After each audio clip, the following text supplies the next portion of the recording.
السلام عليكم ورحمة الله وبركاته. النهاردة هنعمل مع بعض الجبنة القريش، طعمها زي القشطة وهتعمليها كمان من غير حصيرة وحاجة نظيفة انت ضمناها في بيتك. وكمان هنعمل الزبدة الفلاحي الجاموسي بطريقة سهلة ونظيفة ومن غير استخدام خلاطات ولا كبات ولا عجانات ولا غسالات، يعني من غير ما تهدري حاجتك. اتمنى بقى تعملوا لايك وشير وسبسكرايب للفيديو والقناة على اليوتيوب، وتفعلوا جرس التنبيه عشان يوصل لكم اشعار بكل جديد. ويلا بينا نتابع الفيديو مع بعض. انا كنت جايبه حوالي 3 كيلو لبن جاموسي، وطبعا انت بتجيبي اللبن من مصدر موثوق منه عشان يديكي نتيجه كويسه واحسن. وبتحطيه في مكان دافي عشان يروب، بيقعد في الشتاء حوالي من 3 4 ايام كده عبال ما يروب. بتقشطي القشطه بتاعته على جنب وبتاخدي الرايب. بتجيبي بقى مصفى، ممكن تجيبي مصفى اصغر من اللي انا جايباها ديت عشان يطلع يعني ايه سمكها اعلى شويه. وبتجيبي شاشه او شال بتكون انت مخصصه للجبنه او كده، وبتحطي لبن الرايب زي ما انتم شايفين كده، وطبعا في طبق بلاستيك تحت عشان ينزل فيه ايه، ينزل فيه الشرش بتاعنا. وبتحطي معلقه كبيره، حوالي معلقه كبيره كده ملح، وبتقلبيها وبتقفلي الشاشه عليهم. وبغطي الشاشه كده، وبجيب طبق صيني بقى عشان تنزل الشرش اللي فيها، يعني اتقل عليها شويه من فوق. وكمان هجيب طاجن فخار زي ما انتم شايفين كده علشان تنزل الشرش وتساوي لي وشها كمان. وطبعا الشرش ده خلاصه اللبن، يعني خلاصه اللبن كلها بتنزل في الشرش ده. بنستخدمه في ايه؟ بنعمل رقاق بيه، عيش، بيتزا، معجنات، يعني ممكن تحطيه في الفريزر وتستخدميه للحاجات دي.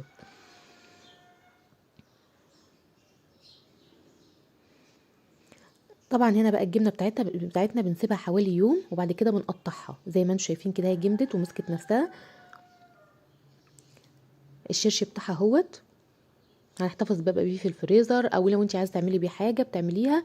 وطبعا بتقطعي الجبنه بتاعتك بقى بعد ما تسيبيها يوم. ممكن تحتفظي بالجبنه دي لو انت عامله كميه كبيره، بتحتفظي بيها بالشرش ده في التلاجة. او لو انت الشرش ده هتستخدميه لحاجه، يعني بتغلي ميه على النار وبتسيبيها لغايه ما تدفى، وتحطي فيها قرن فلفل كده يديها طعم، وبتحطي فيها الجبنه بتحفظيه فيها في التلاجة، بتبقى برضو كويسه جدا. زي ما انتم شايفين الجبنه بتاعتنا بقى وطعمها عامل زي القشطه بالظبط، وحاجه نظيفه وانت عاملاها في بيتك وضمناها ومش مهدراها ولا اي حاجه من دي خالص. نيجي بقى للزبده الفلاحي او القشطه. القشطه بقى اللي احنا قشطناها من على وش اللبن، بس دي يعني احنا قشطناها من على 6 كيلو لبن. وطبعا بتحفظيها في التلاجة حوالي ساعه واحده عشان تعرفي ان انت تلفيها، لانها لو طريه لو لفتيها السنه الجايه مش هتلف معاكي. وزي ما قلنا ان دي تجميعة حوالي 6 كيلو لبن. بنحطها في صينيه بالشكل دوت، وبنلفها كده في اتجاه واحد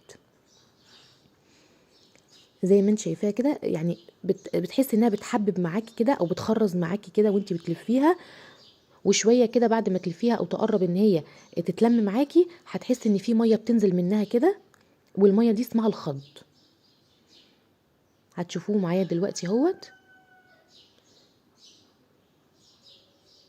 بلف فيها، هي لسه مخرزه اهي لغايه اما تنعم معاكي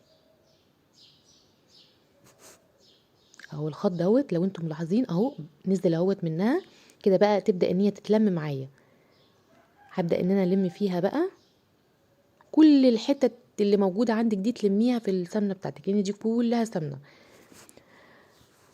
وطبعا الخض دوت بنستخدمه برضو في المخبوزات، او بنحطه في المش عشان يعمل سمنه كده على الوش كده، بيخلي المش جميل.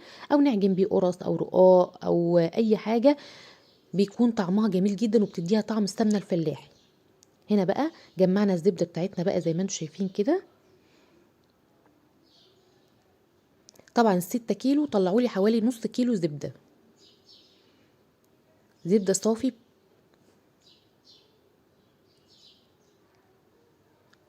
اهو زي ما انتم شايفين كده بقى. طبعا هنجيب ميه من الحنفيه عادي ونغسل فيها الزبده بتاعتنا زي ما انتم شايفين كده. وانا هحطها في التلاجة حوالي ساعة او نص ساعة بالشكل ده، عشان اعرف ان انا احطها في الكيس عشان ما تتهدرش مني برضو. وده الخض بتاعنا برضو بيدي بقولك للمخبوزات طعم رائع، زي طعم كأنك عجناها بالسمنة الفلاحي بالظبط.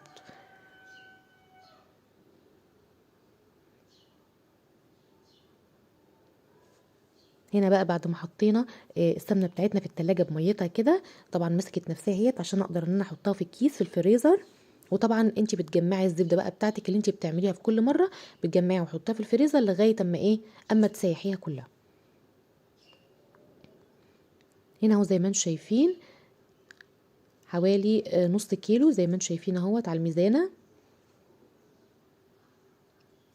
واتمنى يكون الفيديو عجبكم، والسلام عليكم ورحمه الله وبركاته.